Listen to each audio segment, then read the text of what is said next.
गोदी मीडिया की war reporting इतनी घटिया थी कि मोदी जी भी स्वयं यहां पर इरिटेट हो चुके हैं। मोदी सरकार ने गोदी मीडिया की 2 हफ्ते की टीआरपी के ऊपर सस्पेंशन लगा दिया है।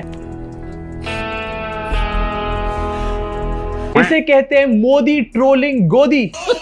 इनफैक्ट सरकार के इस ऑर्डर के बाद गोदी वर्सेस गोदी शुरू हो चुका है। सुधीर चौधरी अंजनोम कश्यप को ट्रोल कर रहे हैं भाई। के साथ बात करेंगे एप्स्टीन फाइल्स का एक और बैच रिलीज हो चुका है। एंड डोनाल्ड ट्रंप अब समझ आ चुका है कि कल ये ड्रामेबाजी ये वाली क्यों कर रहा था। कौन सी स्ट्रैटेजी है वो ईरान की जिससे इस टाइम पर अमेरिका परेशान है। एंड ऐसा लग रहा है ईरान इस पूरी वॉर को एक बहुत बड़ा टर्न यहां पर देने वाला है। लेकिन सबसे पहले यहां पर शुरुआत करना चाहूंगा गैस सिलेंडर के साथ। दाम बढ़ चुके हैं गैस सिलेंडर के। कमर्शियल गैस सिलेंडर के दाम 115 रुपए यहां पर बढ़ चुके हैं और डोमेस्टिक गैस सिलेंडर के दाम 60 रुपए बढ़ चुके हैं। नेतन्याहू के लिए तो हम लोग यहां पर हवन और यज्ञ कर रहे थे, लेकिन अपने लिए करना भूल गए। अबे अपने लिए कर लेते पहले, अब 2 पैसे। वैसे भक्तों को ज्यादा प्रॉब्लम नहीं होनी चाहिए। अरे भक्तों ने पहले कह दिया था कि 5000 का सिलेंडर लेंगे और 500 रुपए का भी तेल डलवा लेंगे। वो अलग बात है कि तेल डलवाने के लिए कुछ है नहीं इनके पास। बट ये गैस सिलेंडर की जो दाम बढ़े, डेफिनेटली ये मिडिल ईस्ट की वॉर का एक बहुत बड़ा इंपैक्ट है इस टाइम पर इंडिया के ऊपर। ग्लोबल एनर्जी प्राइसेस बढ़ रहे हैं, इंपोर्ट कॉस्ट यहां पर बढ़ रही है और मिडिल ईस्ट से इंडिया अपने एलपीजी की डिमांड 60 से 65% पूरी करता है। अब मिडिल ईस्ट में जब वॉर चल रही है तो यहां पर तो होना ही है ना विश्व गुरु का विश्व डंका। अब इसका एक डायरेक्ट इंपैक्ट देखने को मिलेगा इंडियन हाउस होल्ड्स में, जहां पर गैस ऑब्वियसली यूज होती है, लेकिन उन लोगों को कोई फर्क नहीं पड़ेगा जो गोबर खाते हैं। अब दाम तो यहां पर बढ़ाए गए, लेकिन 2 दिन पहले सरकार क्या कह रही थी ये भी आपको दिखाना चाहता हूं। सरकार ने स्टेटमेंट जारी करा था जहां कहा था कि 25 दिन का हमारे पास स्टॉक पड़ा हुआ है रिफाइंड ऑयल और क्रूड ऑयल का। इनफैक्ट ये भी कहा गया था no immediate plan to raise price of petrol and diesel. अब पेट्रोल एंड डीजल के प्राइस इमीडिएटली नहीं बढ़ाएंगे, लेकिन गैस के तो बढ़ा सकते थे। लेकिन आगे इसी ट्वीट में आपको पढ़ाना चाहता हूं, India is in a comfortable position in terms of energy security LPG LNG. मतलब ना हमारे पास क्रूड ऑयल की कमी है, ना हमारे पास एलपीजी एलएनजी की कमी है, तो पैसे क्यों बढ़ाए हैं मोदी जी? पेट में गैस भर रही थी क्या? एंड इसी के साथ यहां पर भी बहुत बड़ा घपला हुआ है। हरदीप सिंह पुरी, इनका एक स्टेटमेंट आपको दिखाऊंगा, लेकिन उससे पहले आपको दिखाना चाहता हूं उत्तर प्रदेश के बर्डपुर का एक वीडियो है जहां पर एलपीजी की शॉर्टेज साफ नजर आ रही है। लोग लाइनों में खड़े हुए हैं एंड एक क्योटिक यहां पर माहौल ऑलरेडी बन चुका है, लेकिन सरकार के हिसाब से सब चंगा सी।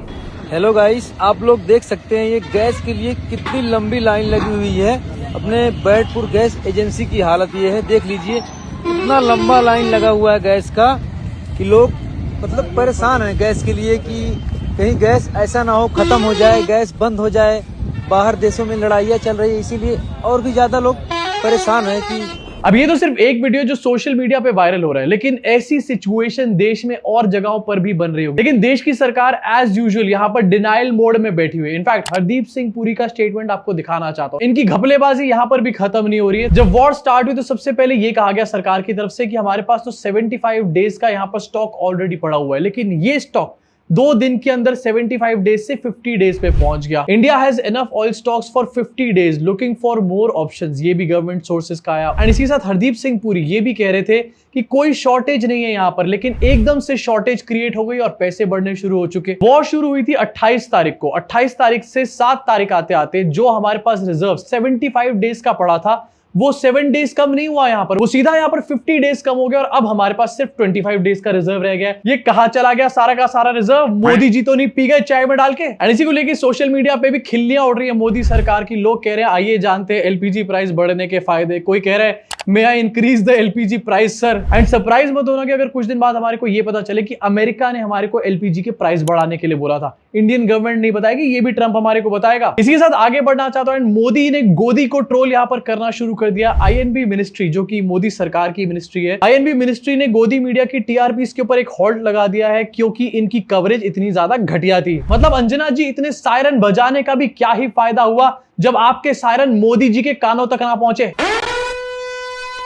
Ministry of Information and Broadcast has observed that amidst the ongoing Israel-Iran conflict, certain TV channels are displaying unwarranted, sensational and speculative content. In short, Modi सरकार यहाँ पर ये कहना चाह रही है कि गोदी मीडिया फालतू की फेक न्यूज फैला रहा था इस वॉर के सिनेरियो के बीच में। INB Ministry hereby directs BARC to immediately withhold reporting and television ratings (TRPs) for news TV channels for a period of 4 weeks or until further directions, whichever is earlier. अब ये जो TRPs को halt कर दिया गया गोदी media की, इससे गोदी मीडिया की जेब पर डायरेक्ट इंपैक्ट पड़ेगा। एक्चुअली होता क्या है, थोड़ा सा आपको समझा देना चाहता हूं। यहाँ पे गोदी मीडिया जब इस तरीके की रिपोर्टिंग करती है तो उसको टीआरपीज मिलती है, एंड इन टीआरपीज के बेसिस पे उस टाइम तो नहीं बल्कि बाद में इनको हाई पेइंग एडवर्टाइजर्स मिलते हैं। अब यहाँ पर अगर इस ड्यूरेशन की टीआरपीज के ऊपर ही एक होल्ड लगा दिया गया तो गोदी मीडिया कुछ भी नहीं दिखा पाएगा एडवर्टाइजर्स को ललचा के अपने पास लेकर के आने के लिए। इन शॉर्ट गोदी मीडिया की जेबें खाली होने वाली है। इतना हूटर बजा बजा कर भी क्या मिला, ठुल्लू। वैसे हरकतें तो गोदी मीडिया की ऐसी है कि 4 हफ्ते का नहीं बल्कि लाइफ टाइम बैन लग जाना चाहिए इनके टीआरपीस के ऊपर। इसके बाद शायद गोदी मीडिया को थोड़ी सी अक्ल आएगी, थोड़ी सी न्यूज वगैरह ये लोग दिखानी शुरू करेंगे। अब वैसे तो मोदी सरकार कोई ढंग का काम करती नहीं है, लेकिन यहां पर थोड़ा सा एक्शन लेके एक बड़ा चेंज हो सकता है यहां पर आए। हो सकता है आने वाले टाइम में आपको गोदी मीडिया के सायरन सुनाई देने बंद हो जाए। इनफैक्ट यहां पर गोदी वर्सेस गोदी का सिनेरियो क्रिएट हो चुका है। सुधीर चौधरी अंजना ओम कश्यप को ट्रोल कर रहे हैं। सुधीर चौधरी ने रिसेंटली एक शो बनाया, भारत में सायरन वाली पत्रकारिता का विश्लेषण।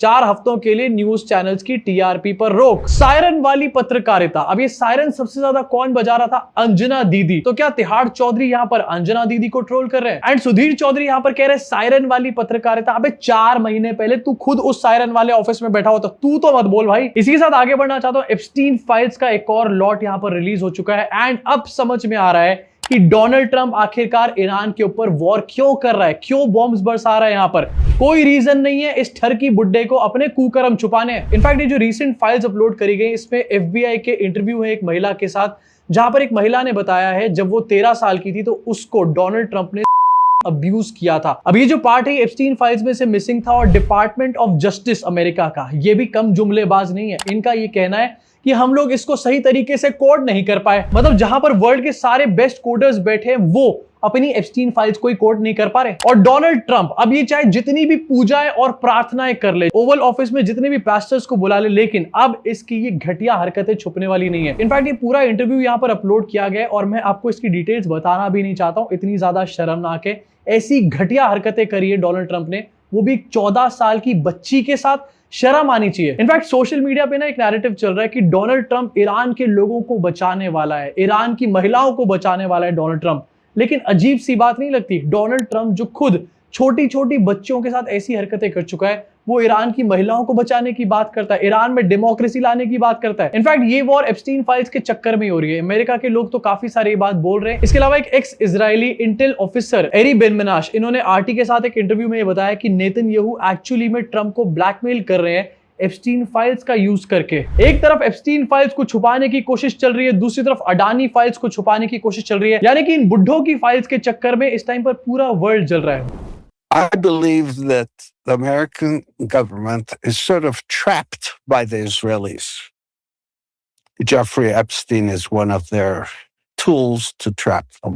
इनफैक्ट बेन मेनाश ने अपने इस इंटरव्यू में ये भी बताया कि इजराइल के पास एप्स्टीन फाइल की बहुत ज्यादा सेंसिटिव इंफॉर्मेशन है, एंड इस इंफॉर्मेशन से ट्रंप की जिंदगी में एक बहुत बड़ा भूचाल आ सकता है, जिसको लेकर के इस टाइम पर नेतन्याहू ट्रंप को ब्लैकमेल कर रहे हैं। एंड ये बात थोड़ी सी एविडेंट भी है। सबसे पहले जब वॉर शुरू हुई तो अमेरिका की तरफ से कुछ नहीं कहा गया, इजराइल की तरफ से बेंजामिन नेतन्याहू सामने आए, एंड कुछ देर बाद अमेरिका ने कहा कि भैया हमने यहाँ पर कंबाइंड स्ट्राइक्स करी है। एंड उसके बाद मार्को रूबियो का वो वाला स्टेटमेंट जहां पर ये कहा गया था कि हमारे हैंड्स को फोर्स किया गया, मतलब कि हम लोग यहाँ पर एक्शन लेना तो चाहते थे लेकिन पहले हमसे एक्शन करवाया गया जानबूझ के। एंड ये बात भी गारंटीड है कि अब जब ये एप्स्टीन फाइल्स का एक और लॉट सामने आए तो ट्रंप इसको दबाने के लिए भी कोई बिजार हरकत यहाँ पर जरूर करेगा।